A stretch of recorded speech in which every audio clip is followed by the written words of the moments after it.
New mounts available this week, guys. Believe it or not, yeah, we're at the end of a patch cycle here. Feels like things are winding down, but there's actually some new stuff coming this week that you'll finally be able to get thanks to some of the unlocks going on. So this week in Midnight, final mount rewards, some PvP changes, and more. Let's check this video out here from Dalaran Gaming.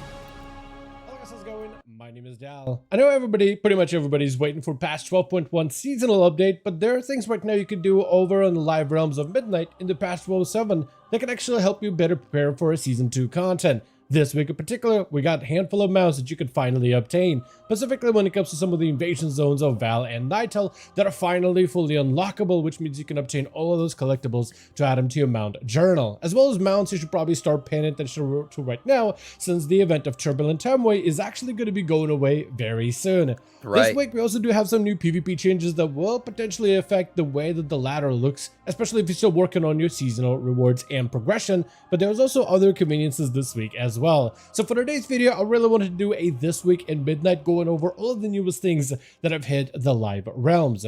With that being said, as always, if you guys want to see more regular updates for Midnight as an expansion, be sure to follow the channel and subscribe. But otherwise, let's dive right in. Do it.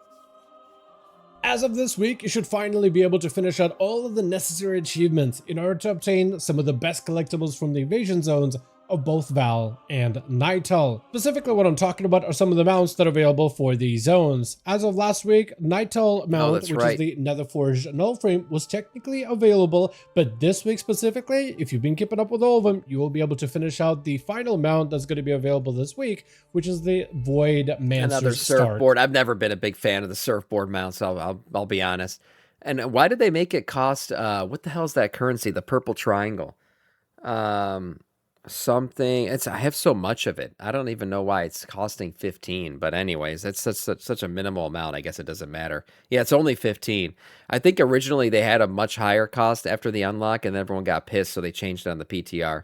Yeah, Void Light Marl, that's what it is. Yes. Carver, which is like a surfboard that's very Dovener-esque. One of the best obviously worth it for these really mounts. Excited for this patch update. Now, both of these mounts do require specific achievements in order to obtain. The one that you get from the Nightel, the Void, the Nether Forged Null Frame, the mech one, required a Hellhunter walks into a swamp, which essentially has you complete 3 zone story quests within the zone of Nightel, which unlock after a number of weeks. And this week specifically, we finally get to complete the storylines of the Zone of Val instead, with the final chapter being the Umbral title bout. And after this achievement specifically, if you've been keeping up with all the other zone achievements, you should be able to get your hands on the achievement for Troop Around the Stars, which most players have pretty much completed, except for one last bit, which is how you will be able to unlock the last mount. Okay, so because Nightel and Val bounce back and forth every week, this is the first week finally that the last bit of the story is available. Okay. That you I was wondering what mounts can we unlock this week. Pretty much 100% the zone, the invasion zones, and obtain all of its unique collectibles. Another event you might want to start paying attention to is Turbulent Timeways, because we only have a handful of weeks left for this event. Because it is a limited time event, giving players an opportunity to do a bunch of catch-ups, but also get some of the more unique rewards that you at least won't have access to, or at least a chance to obtain again, until a very, very long while. Turbulent Timeways so far has been amazing as an event that allows you to stack up an XP buff in order to level up all your ults ridiculously quickly, especially with some of the changes we saw for EXP and leveling bonuses as part of the patch 1207.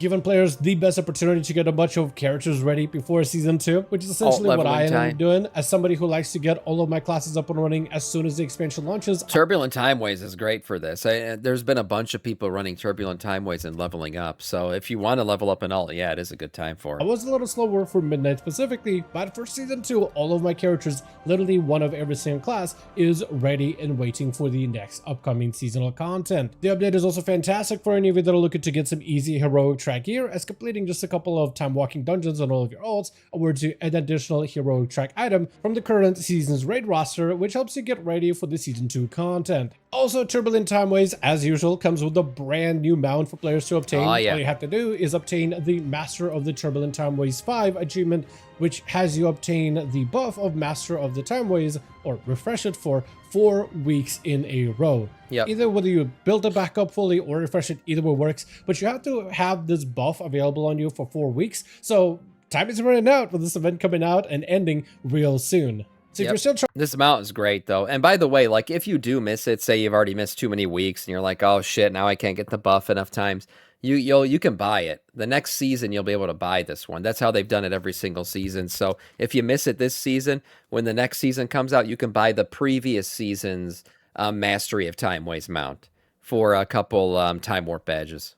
trying to get yourself I think it's spawned like fair enough, 4,000. this week might be the best week for you to start working on it so you can make sure you finish it out, because otherwise, while this mount will be returning way down the line at some point in the future, it will cost a pretty penny. So with the event running out soon, it might be a good idea to start working and keeping up with the Master of Timeways buff as much as possible in order to get a last chance in order to be able to obtain this beautiful new addition to add to your collections. Surprisingly, this week we also do have some PvP updates as well, with Blizzard trying to tone down a number of specs, but also buffing up a handful of them. First of all, Demon Hunters, as of this week, are actually being made a little bit squishier and a little bit easier. You guys are talking about his transmog? Yes, Dalaran's transmog is always just makes everybody simp. I know. I mentioned it before. To kill. Yeah, apparently Demon Hunters are looking like very, very tanky, especially against magic damage, so they're reducing some of their talents that momentarily give them damage reduction. With talents like Demon Muzzle, interrupting a spell with Disrupt decreases the magic damage taken by 15% for 12 seconds, which is going to be dropped down from 50% damage reduction down to 5, so really a tiny damage decrease. But also the very popular talent of Glimpse, which is amazing. Vengeful Retreat, not only while using it and while you mid-air, provides you immunity to crowd control, but gives you a hefty damage reduction. They're also toning down the damage reduction of it from 35% down to 25%. So this is still going to be a decent defensive, still going to be great for immune and crowd control, but with how often Demon Hunters I'm glad those bitches are getting nerfed. As a Blood DK, I don't want any other tank to be good. It's a little bit of a damage mitigation nerf. I think they'll still be fine. Access to the ability of Vengeful Retreat with the current PvP builds, they do have right now quite a decent bit of It was because, and I read this thing about why they're making these changes. I guess they were like unkillable in PvP. They were like too hard to kill, so Blizzard felt like they had to make some of these reductions. Defense, so they might feel a little bit squishier throughout the rest of the season. When it comes to monks, the spec of Mistweaver is actually also getting reined back a little bit. You see, all of his mogs look like this. Every single mog is like the biggest simp mog ever. I mean, I'm not hating.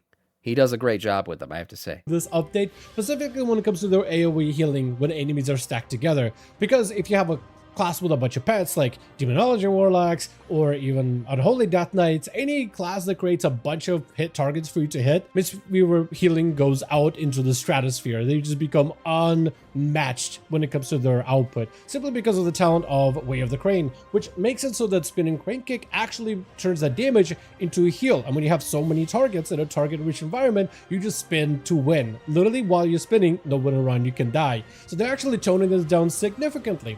It'll now transfer only 100% of the Spinning Crane Kick's damage into healing, which previously in PvP was 340%. So quite a hefty reduction for Mistweavers to have to adjust to for the season. Both of the healing specs of the class of Priest are also seeing a little bit of love this week, though in a very weird fashion. First of all, they're actually increasing the damage output for Holy. Both the Holy Fire direct damage as well as instant damage are going up. Direct damage, I missed some of these talent changes. 15%, while Holy Fire damage over time goes up by 27% in order to help give priests a little bit better damage potential, rather the ability for them to be able to finish off enemy targets in PvP in order to snipe them out. So they're trying to give Holy Priests a bit more ways to contribute to PvP. They also do increase their healing by 3%, which isn't crazy, but hey, an increase at this end of the season is an increase at the end of the season. The only other spec that's also seeing a similar change is Disc. Literally take it that 3% healing increase for Holy, but also give it to Disc, I think, to try to create some parity between the two specs as best as possible. Another healing spec that's also seen a slight buff is Restoration Shaman. Blizzard is feeling that even this late into the season, their healing, specifically the instantaneous healing, is still not quite cutting it. So the healing of Riptide is actually going up by 15%. So that potentially could be kind of good. These changes are going some live? of the synergies they have with Riptide. That's a surprise. I thought these were like 12.1 changes. Resto Shaman, by the way, looking pretty good for next season. So maybe that'll be just a little bit better when it comes to their instantaneous output. Another change for PvP that happened was actually hitting Omnium Folio. The Ruin of Lingering, apparently, the damage over time interrupted flag carriers in PvP, so they fixed it as of recently. So if you're somebody who's still grinding out BG Blitz or Rated Battlegrounds, or just wants to play BGs and you know some weird interactions with Rune of Lingering, it should not be functioning anymore as of this week. That's also, good. as a last bit of convenience, they did finally add portals whenever you go to do your weekly quest for the Omnium Folio. So instead of having to fly from Solomon all the way north, all the way to the island called Danas, and then landing in one of these, I'm pretty sure it's this building specifically, unless I get it wrong. Yeah. It's so confusing because it doesn't actually show anywhere, but, you know. It's freaking confusing as shit, and every time I've said that in stream, you guys all bitch me out. You're like, oh, Sam, you just don't know what you're doing. That's why you don't know where it is. No, it's fucking confusing, okay? So anyways, the portal takes you there, so it doesn't matter anymore.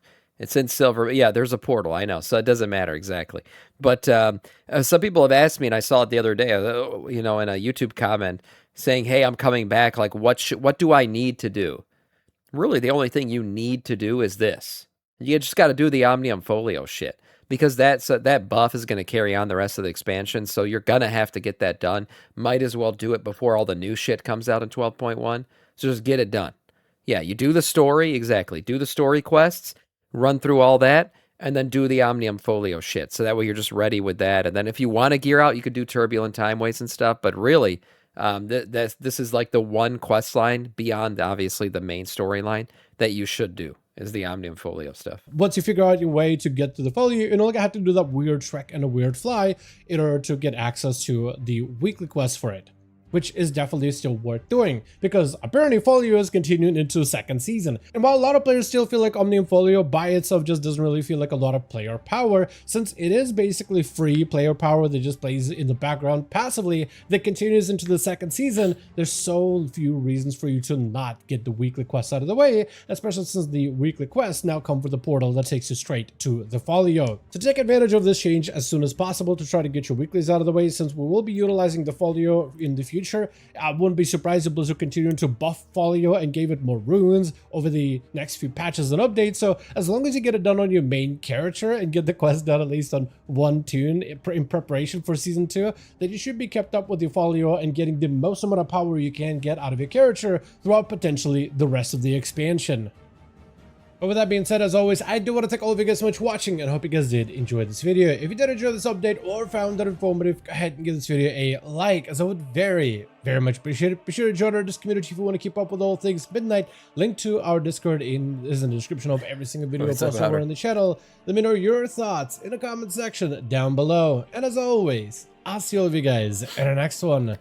Oh, well, overall, interesting stuff. I was kind of shocked by the title here. I was like, what? We got some new mount rewards this late in the season? And yeah, it turns out it's the Najatel and Val stuff. So if you haven't been doing those open world scenarios, there's an achievement that you had to wait until now to finish out. So that makes sense. I see why now there's an amount available. Also, all these class changes. I mean, there's a ton of other ones in my other video that we just literally talked about them.